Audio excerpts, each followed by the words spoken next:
Hey,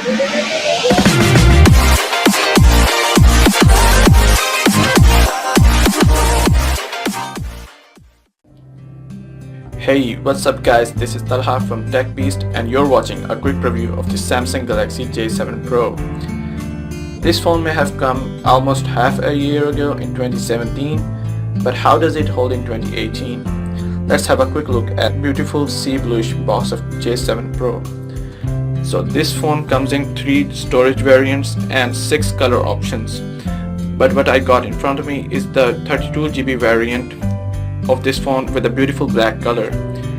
This phone has a full metal body as compared to the previous model of this device. It is also rocking a 13 megapixel primary shooter with f1.7 aperture and a secondary of 13 megapixel selfie camera with f1.9 aperture to shoot beautiful and crispy selfies. Samsung finally decided to implement a fingerprint scanner on the J series. Well, that's a good news because previously this used to be a trend in the upper mid-range models or the flagship models. This phone, as expected, sports 4G LTE, so you can enjoy a blazing fast internet experience.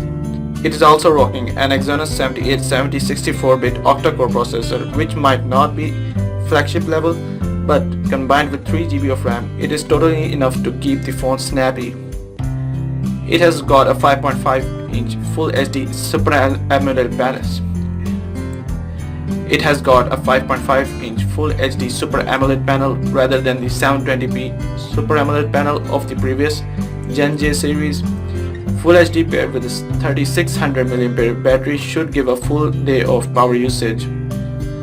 What do you think about this phone, guys? I'll be unboxing this phone in the next video. Make sure to subscribe to the channel and turn your bell notifications on, and I'll see you in the next one.